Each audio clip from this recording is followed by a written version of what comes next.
What's up, guys? It's Parallax Abstraction, and welcome to PXA Peeks at Monolith. This comes to us from a tiny little virtual team called D13, which is comprised of 3 people from Canada, Germany, and Poland. And it's another roguelite, I know, but I wanted to show this off to you guys because, like a lot of modern roguelites that have come out these days, it has its own unique spin and traits to it, and I've been really enjoying it. So as you're seeing right off the bat from this intro, this is something that is designed very much to look like it could have come off of an NES. It's got the sort of low-color pixel art, it's got this juicy square wave synth stuff. It's really excellent in terms of nailing that aesthetic. And the thing with a lot of retro-inspired games is that while they definitely look retro, if you're someone who grew up around the systems that they were inspired by like me, you can look at them and go like, oh, that's not right, or that move's wrong, or that, you know, an NES couldn't do that, it couldn't do that. This is a game that I actually feel like could have actually worked on an NES if they developed it on there. It keeps itself very constrained, and in many ways feels like something that you could have actually played on that, and that's something I really appreciate. You know, people who really purposely force themselves down that sort of level of restriction, I always find very fascinating, and it's very cool what they've done here. So, it is a roguelite, and it's kind of like a shmup, a very light shmup, almost mixed with Zelda or something like that. It's very hard to explain without showing it to you, but I've been surprised by this. It's only $8 US right now, so it's very inexpensive, and it's a game that is very focused in many ways, not just in the technical aspects, but also in terms of its gameplay. It's not full of sprawling mechanics like a lot of other roguelites are, and I kind of like the simplicity of it.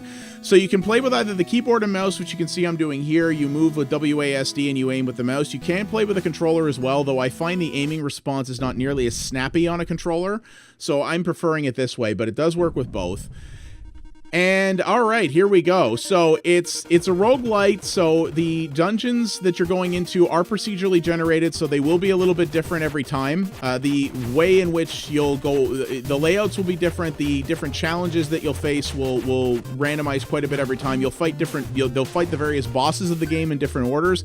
I haven't fought them all yet. This is actually my second take of this video because I screwed up my encoder settings the first time, and I actually fought 2 bosses in that run that I'd never seen before. So maybe we'll get lucky and see some other ones here as well.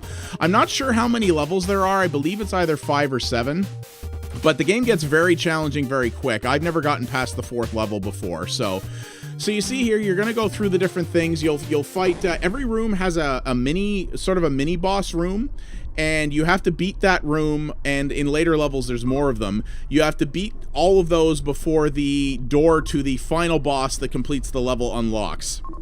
So you see here, there's also these little upgrade rooms you can find that give you these little extra traits that you can utilize. There's also a bunch of different weapons that you can pick up. Weapons only persist on the level you're on. I'm not sure about those power-ups, like the one I picked up in the last room, but if you pick up a new weapon, it does only work within the level that you're on. You go back to your starting weapon when you start the next level off here. And you basically have your movement, your aiming, and you also have a bomb button, which is on left shift if you're on the keyboard. Bombs do, I believe they do a little bit of damage to enemies, but they mostly serve to knock them back, so it's good for crowd control, but it's not necessarily, you know, bombs are not going to be a sort of one-hit kill kind of thing. So it's something you have to keep aware of. There's also a map which you can bring up by pressing tab, and this is a game that's designed to be played in runs, and the runs are generally fairly short, and they have a really sweet quality of life improvement that they made with this that I very much appreciate and respect them for, that I'm going to show you here, which is this. You can teleport to any room in the map that you have already been to penalty-free. Doesn't cost you anything. Doesn't cost you any currency, doesn't cost you any life, doesn't cost you nothing. If you've been to a room, you can beam back to it. And the reason for that is that this is very much a risk-reward type game. You don't have to explore an entire level before you can face the boss. In fact, there's the boss room right there. But if you want to take a bigger risk and maybe risk, you know, getting, especially in later levels, maybe getting yourself killed by pushing your luck, you can get extra loot. You can get more money. By killing enemies, they drop these little blue shards that are basically the currency of the game that you can buy stuff with. There are various rooms and various levels that have different merchants in them. This is just a room where a weapon pickup is available. Yeah, so this is a continuous laser weapon that I really like, but as you can see, it really slows your movement speed down when you're firing it. There's also lasers that fire in bursts that do an incredible amount of damage, but also have that also have a long recharge time. So you see here a lot of rooms have teleporters. Your weapons can also go through the teleporters, which is something that can be very handy for you. So you'll pick up different weapons, and you see here's a merchant here. So I have 1,700 gold up here. There's a multiplier as well that you can get, which will increase the amount of gold you pick up for enemies. And they'll often sell things like more ammo capacity, more bombs, more maximum life, just life in general, more health, things like that. And you can do that. But you don't have to explore an entire level to beat the boss if you don't want to. And that has been a big problem of mine in games like this. It's the same problem I had with Immortal Redneck, which is that I get very compelled to explore the entire level, even when it's probably not in my best interest to do so. So see here we have this. So if I hadn't beaten the mini-boss room, you would see a number over that door that would correspond to the number of mini-boss rooms left. In later levels, there are more than one, and until you take those out, they're called Nimbus rooms. And until you take those out, you're kind of screwed.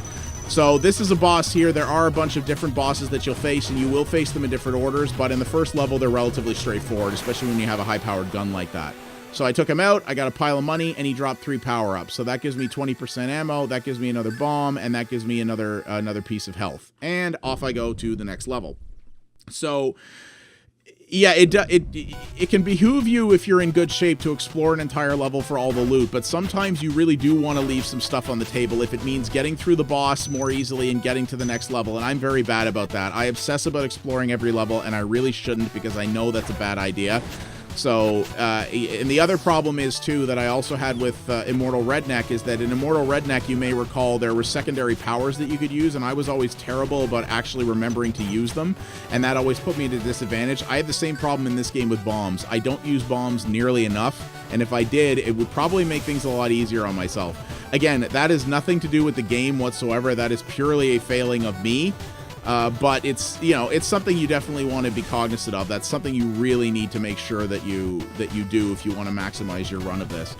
But yeah, an average run is fairly quick, and it's designed that way. This is a game with things like the teleporting mechanic. This is clearly a game that understands that its players are probably fairly busy people, and it respects your time. This game also, because of its retro-inspired look, will run on basically anything. I suspect you could run this on a netbook if you wanted. You could definitely run this on like a non-gaming laptop that has like Intel graphics, or like a work computer for your lunch hour, something like that.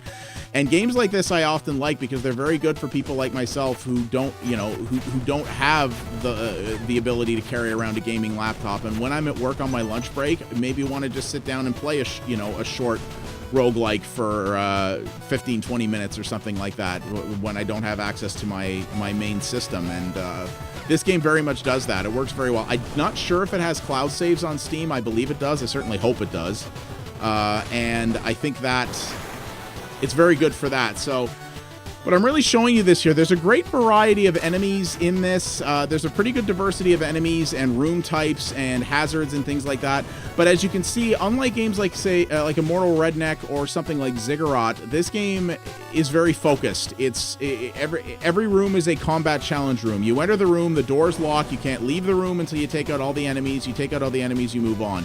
It doesn't have, platforming challenges or other little puzzle rooms or things like that, like something like Ziggurat would or Immortal Redneck or something like that. This game is very focused around a core mechanic.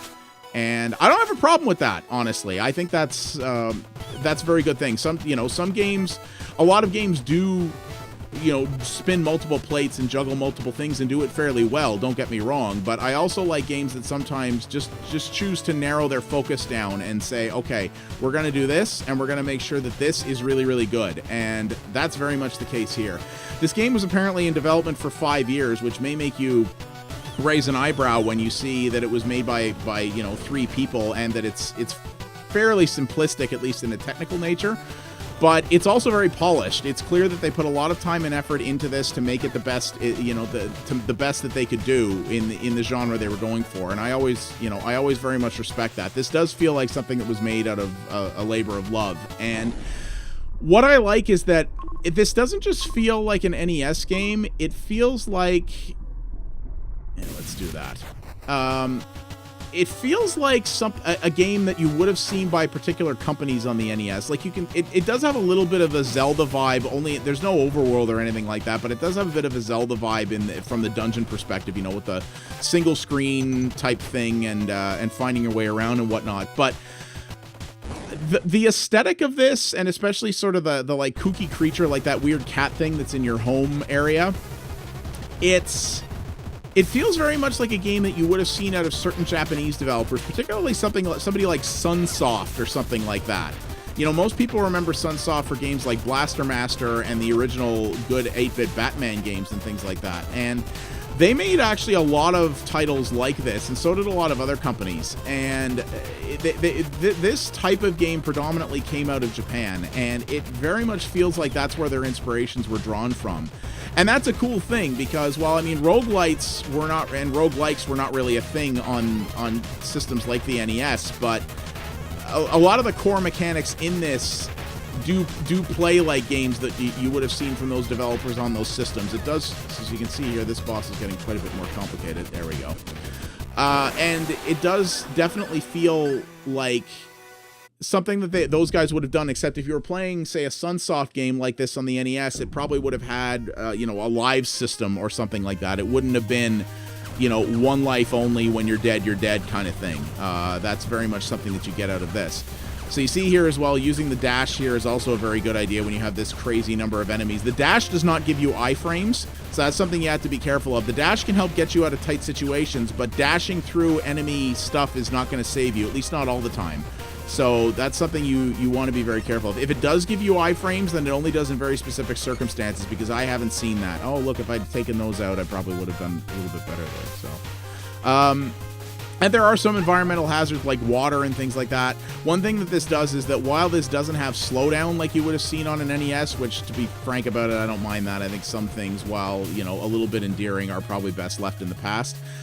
It does have some things like, for example, if you're in a level where you go underwater, when you're underwater, the music actually slows down like the game was running in slow motion, because when you're underwater, your ship does turn more slowly. Nice little touch like that. It's kind of a little homage to, hey, we remember when games had, you know, slowdown and things like that. And I think that's a nice touch. These guys clearly understood the roots of where they were coming from and really chose to embrace that. You know, if you're a new player today, you might look at some of what's in this and not really understand or fully appreciate it. But if you're someone who grew up in the era of the NES and things like that, like me, or 8-bit home computers, things like that, you'll very much look at this and kind of get a grin on your face, because it really pays homage to that. And it's very rare that you see something that like this that adheres to its constraints so well that you very well are like, you know, I wonder if you took the code for this, ported it to the NES processor, and dropped it on a cartridge, would it actually work? And I wonder, it might. So here's what I was talking about. So I'm dry right now, right? But if I go into the water,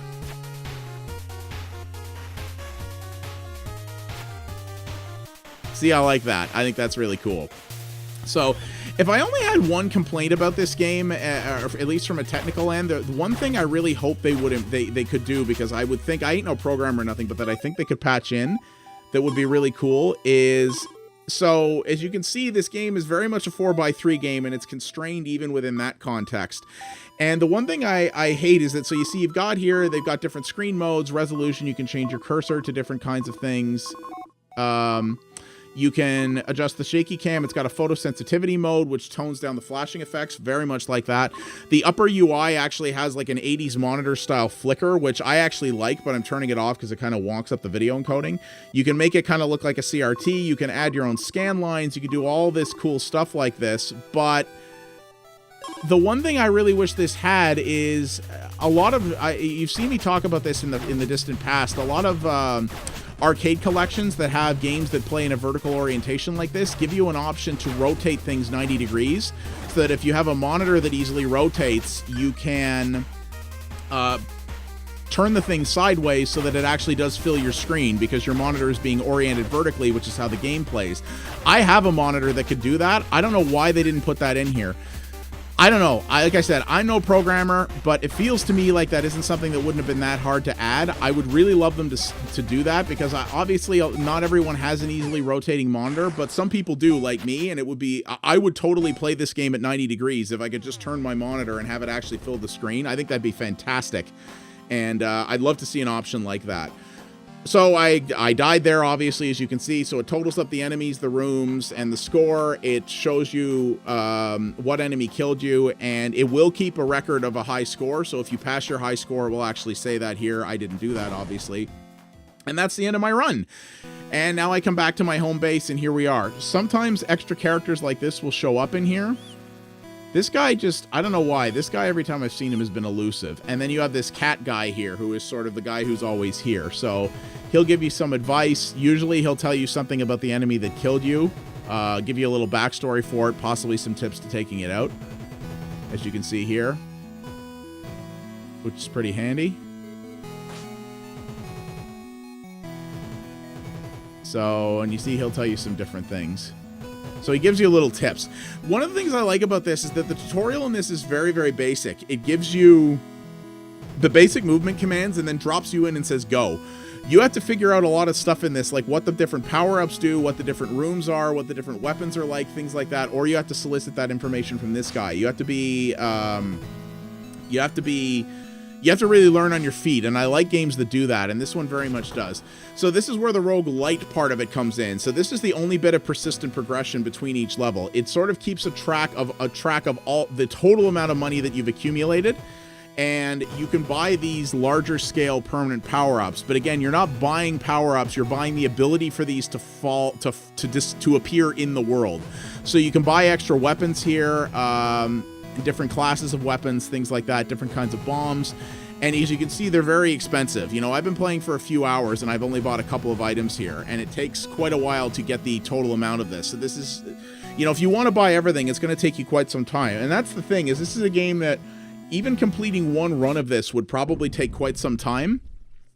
And it's clearly designed to be played multiple times over. You know, there are achievements in this for doing very high level, very different types of high level play things like that. And it's very much designed to be played over and over again.